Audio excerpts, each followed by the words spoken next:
జై శ్రీరామ్, వందే మాతరం. హిందూ బంధువులందరికీ నమస్కారాలు.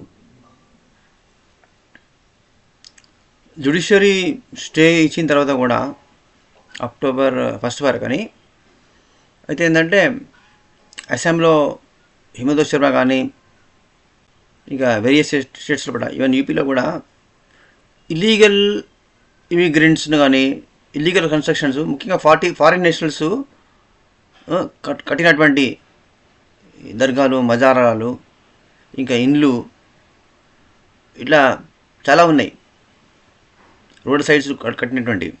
దానిలో రోహింగ్యాసు, ఇటు Bangladeshi, Afghan, Pak illegal immigrants intruders అన్నాడు. యాక్చువల్గా వాళ్ళని ఇమిగ్రెంట్స్ అనద్దు వాళ్ళను. They are completely enemies from foreign countries అంటే కరెక్ట్.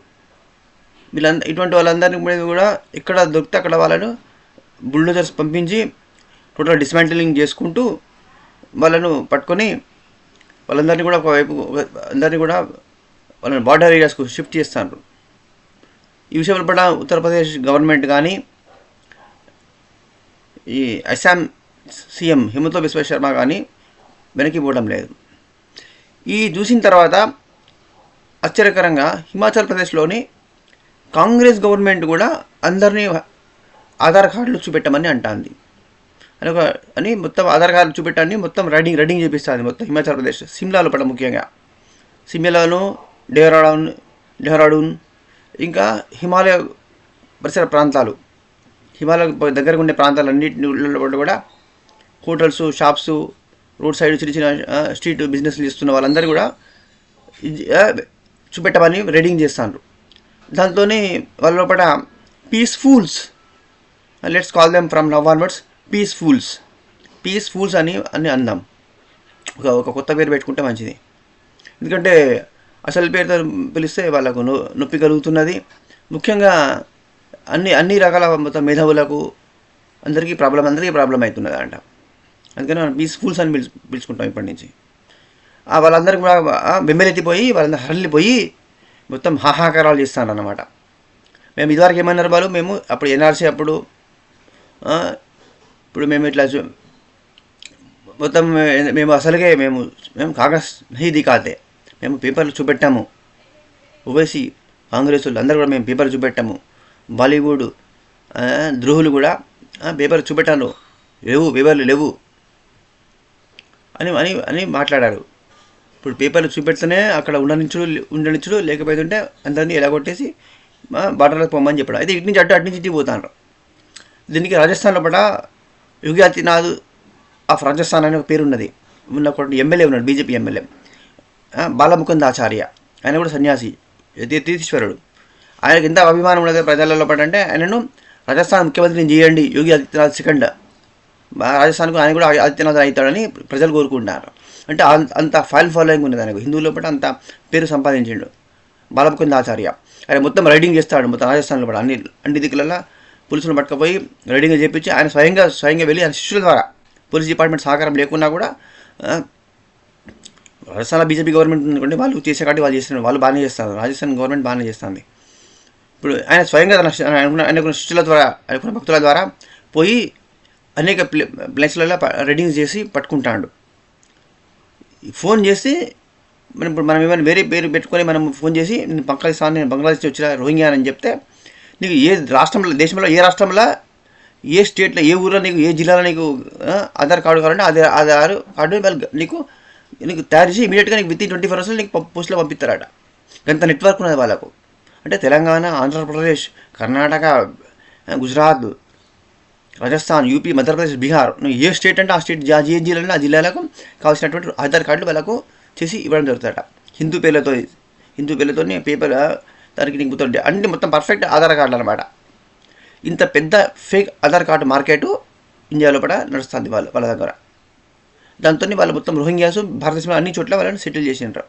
ఇప్పుడు అనేక మందిని ఒక రోహింగ్యా దగ్గర ఇట్లా కట్టలు బ్యాగులు నిండా మన దగ్గర ఆధార్ కార్డు ఉన్నాయి మన దగ్గర.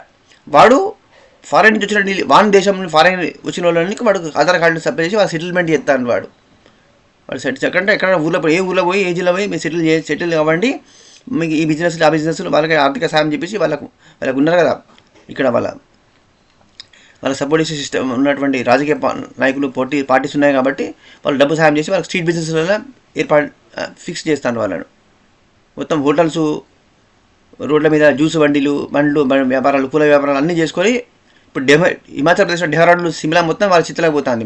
దానివల్ల కాంగ్రెస్ గవర్నమెంట్ ఉన్నప్పటికీ వాడే కాంగ్రెస్ సీఎమే భయపడతాడు. నెక్స్ట్ ఎలక్షన్స్ ఉన్నాయి కదా, మళ్ళీ నెక్స్ట్ ఎలక్షన్స్లో మళ్ళీ ఏమవుతుంది, మేము ఇట్లా చేసేదంటే మేము ఓడిపోతామని చెప్పి వాళ్ళ ఫేకర్ రాహుల్ ఖాన్ పప్పు నుంచి ఆగ్రహం వచ్చిందా పర్వాలేదు కానీ నేను వీళ్ళను కంట్రోల్ చేయకుంటే నా గవర్నమెంట్ పోతుందని కాంగ్రెస్ స్టేట్ గవర్నమెంటే బాధపడుతుంది. అంటే ఆ పరిస్థితికి వచ్చిందనమాట. అంటే వాళ్ళు కూడా యోగి ఆదిత్యనాథ్ ఉత్తరప్రదేశ్ కరెక్ట్, ఈయననే కరెక్టు, యోగి ఆదిత్యనాథ్ మోడల్లో ఫాలో అవ్వాలి అనుకునే కాడికి పరిస్థితి వచ్చింది. బాలముకుంద్ ఆచార్య రాజస్థాన్లో కూడా బాగా వర్క్ చేస్తున్నాడు. అట్నే హిమంత బిశ్వ శర్మ కూడా మొత్తం టోటల్ డిస్మాంటిలింగ్ చేసుకుని పోతాడు. అయితే మధ్యన జ్యుడిషియల్ ఇంటర్ఫియర్ అవుతుంది చిటికి మాటికి. హ్యూమన్ రైట్స్ అని ఈ వీళ్ళంతా కూడా ఇమీడియట్గా సుప్రీంకోర్టు పిటిషన్లు వేయడము, వాళ్ళు వెంటనే మేము రెచ్చిపోయి మేము స్టేలు ఇచ్చేసి మేము హ్యూమన్ రైట్స్ వయలేషన్స్ అని మాట్లాడుతున్నారు. సుప్రీంకోర్టుకు, హైకోర్టుకు సెంట్రల్ గవర్నమెంట్ ఒక ప్రశ్న వేయాలి. హ్యూమన్ రైట్స్ మీరు భారతదేశ ప్రజల కోసం ఉన్నారా? మీరు ఈ జ్యుడిషియరీ హ్యూమన్ రైట్స్ మన దేశ ప్రజల కోసం మీరు నిలబడతారా వైపులరా? మీరు ఫారెన్ నుంచి వచ్చిన శత్రువుల కోసం మీరు ఉన్నారా? హ్యూమన్ రైట్స్ వాళ్ళ కోసం ఉన్నారా? జీతాలు ఎవరి దగ్గర తీసుకుంటారా మీరు? ఇది ఈ న్యాయ వ్యవస్థ ఉన్నది, సుప్రీంకోర్టు ఉన్నది ఈ భారతదేశం కోసమా, లేకపోతే ఫారెన్ ఆఫ్ఘనిస్తాన్ రోహింగ్యాల కోసం ఉన్నదా, బంగ్లాదేశ్ పాకిస్తాన్ వాళ్ళ కోసం ఉన్నదా అని ప్రశ్నించాలి. ఒకవేళ హద్దు దాటేది ఉంటే భారత రాజ్యాంగమే ఇచ్చింది ఒక హక్కు, ఏంటిది? ఇంపీచ్మెంట్. పార్లమెంటుకు అధికారం ఉన్నది, సంపూర్ణంగా అధికారం ఉన్నది. హైకోర్టు, సుప్రీంకోర్టు న్యాయమూర్తులైనా సరే వాళ్ళను పార్లమెంటుకు పిలిచి అభిశంసన అంటారు తెలుగులో. ఏమంటారు? అభిశంసన. ఇంపీచ్మెంట్ అంటారు ఇంగ్లీష్లో. అంటే వాళ్ళు పిలిచి మీరు ఈ విధంగా మీరు తప్పులు చేశారు, ఈ విధంగా మీరు దేశానికి ప్రజలకు వ్యతిరేకంగా మీరు తప్పుడు నిర్ణయాలు తీసుకున్నారు, కాబట్టి please resign and quit the job and leave అని చెప్పే అధికారం పార్లమెంటుకు ఉంటుంది. అప్పుడు సుప్రీంకోర్టు న్యాయమూర్తులతో సహా హైకోర్టు న్యాయమూర్తులు ఎవరైనా కూడా వెంటనే జాబ్ను రిజైన్ చేసి ఇంటికి వెళ్ళిపోవాల్సి ఉంటుంది. ఇది పార్లమెంటుకు ఉన్నటువంటి అధికారము. ఈ అధికారాన్ని నరేంద్ర మోడీ ఉపయోగిస్తాడా? మీకు తెలుసు, నాకు తెలుసు, ఆయన ఉపయోగించాడు. ఇంకా మమతా బేగం మీదనే యాక్షన్ తీసుకోవడానికి ఇంతవరకు కాలే. ఆయన జ్యుడిషియరీ హద్దులు దాటి ఇప్పుడు అని ఉత్తరాఖండ్ 10 ఏళ్ళ బట్టి హద్దులు దాటే ప్రవర్తిస్తుంది జ్యుడిషియరీ. రాజ్యాంగము క్లియర్గా చెప్పింది జ్యుడిషియరీ హద్దులు ఏంటిది, పార్లమెంట్ వరకు ఎంతవరకు బౌండరీస్ ఉన్నాయి, ఎగ్జిక్యూటివ్ ఎంత బౌండరీస్, ఎవరి అధికారాలు వాళ్ళకు ఉన్నాయి, ఒకదాని ఒకరు ఇంటర్ఫియర్ కాకూడదు. ఎప్పుడైతే ఎగ్జిక్యూటివ్ పార్లమెంటు రాజకీయ నాయకులు పార్లమెంటు తన పరిధి దాటిపోయినప్పుడు సుప్రీంకోర్టు ఆ రాజ్యాంగ ఆధారంగానే, కాన్స్టిట్యూషన్కి ఆధారంగానే వాళ్ళు ఈ పాయింట్స్ లోపల మీరు ఈ ఏరియా లోపల మీరు బ్రేక్ చేసిండ్రు కాబట్టి అని దాని మీద యాక్షన్ తీసుకునే అధికారం సుప్రీంకోర్టు ఉంటుంది. అందుకనే సుప్రీంకోర్టు అటానమస్ బాడీగా చేయడం జరిగింది, దానికి అధికారాలు ఇవ్వడం జరిగింది. కానీ ప్రతిదానికి ఇంటర్ఫియర్ అయ్యి పార్లమెంట్ అధికారాలను మింగేసి ప్రజలు ఎన్నుకున్నటువంటి పార్లమెంటుకు అంటే అధికారులు మింగేసి అన్నింటికి మేమే చెప్తామంటే మీరు పంతులు వాళ్ళు స్టూడెంట్సా? అంటే కాదు కదా.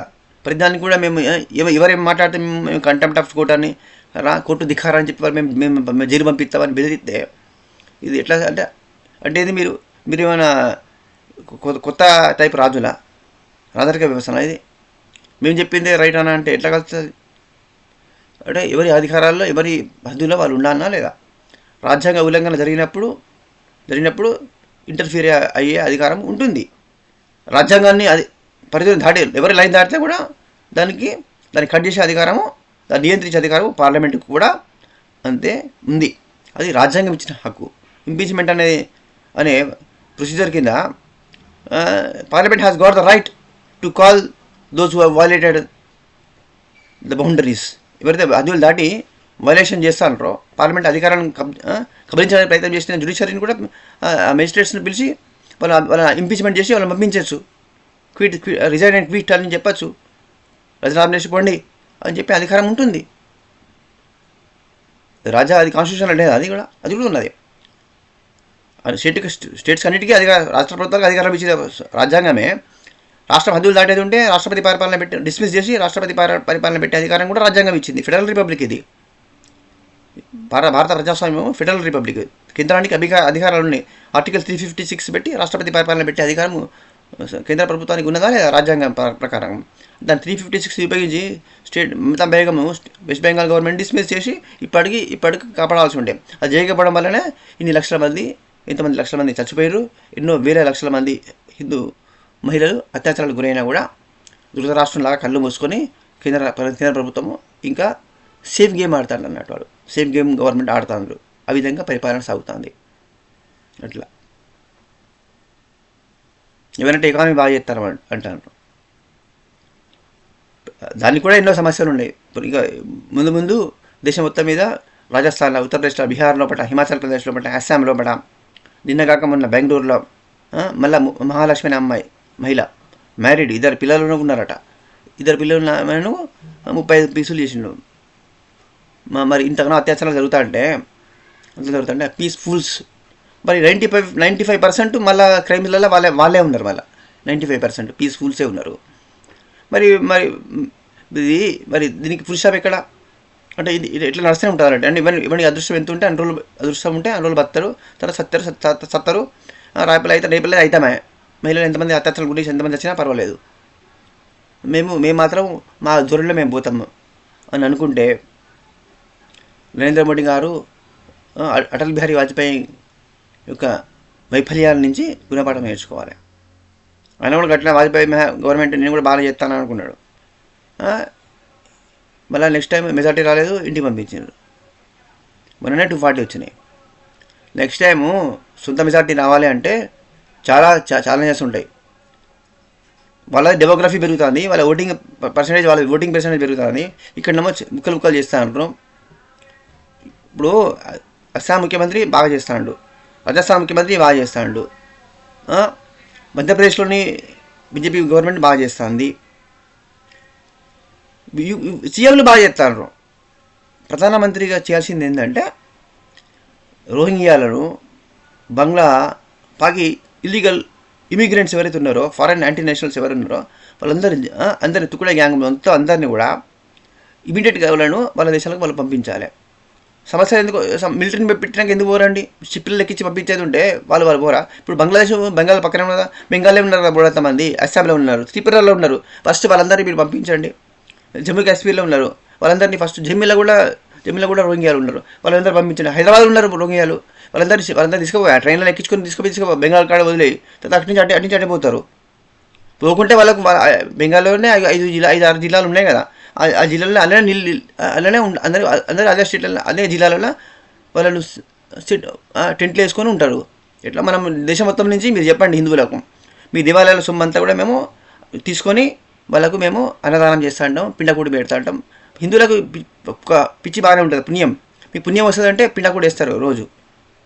హిందువులకు అందరికి మాకు కావాల్సింది ఏంటంటే ప్రాణరక్షణ అండి, సేఫ్టీ. డబ్బు కాదు, డబ్బు కావాలని కోరుకుంటారు కానీ దొరికినప్పుడు ఏం చేస్తారు? ఫస్ట్ ప్రాణం ముఖ్యం కదా, పోతామే డబ్బు, ప్రాణం ముఖ్యం కదా. మీ హిందూ దేవాలయాలు ఉన్న భారతదేశంలో ఉన్న హిందూ దేవాలయాలు అన్ని డబ్బు మేము తీసుకొని నరేంద్ర మోడీ గారు మీకు చిత్తులు జోడించి ఒక రిక్వెస్ట్ చేస్తున్నాము. ఇది మీరందరూ మీ బీజేపీ పార్టీ వాళ్ళందరూ కూడా మీ అంటున్నాను నేను, ఎందుకంటే మన అని ఉండే ఫీలింగ్ అది పోయింది నాకు. అది ఉండడానికి కూడా ఉంది నాకు. మొన్న తిరుమల జరిగిన తర్వాత నాకు మన అనేటోడు ఎవరు లేరని నాకు అనిపించింది. మనస్ఫూర్తిగా చెప్తున్నా, ఇప్పుడు నాకు మన అనే ఫీలింగ్ పోయింది నాకు. మీ బీజేపీ వాళ్ళు హిందువుల మీద దయ చూపెట్టి మా దేవాలయంలోని డబ్బులంతా కూడా తీసుకొని వాళ్ళను ఫ్రీగా మెప్పుకుంటూ బొండి. వాళ్ళు ఎంతమంది అత్యాచారాలు చేస్తూ ఉంటారు, ఎంతమంది అయినా లవ్ జిహాదులు కూడా చేస్తారో, మొత్తం చేసుకుంటా వాళ్ళు పిల్లలను పుట్టించుకుంటూనే పోతూనే ఉంటారు. పిల్లలను ఇచ్చేవాడు అల్లా, తిండి పెట్టాల్సింది, అన్ని రకాల ఫెసిలిటీ ప్రొవైడ్ చేసింది కాఫీర్లు. ఈ కాఫీర్ల నుంచి డబ్బు తీసుకోండి, వాళ్ళకి మేపండి.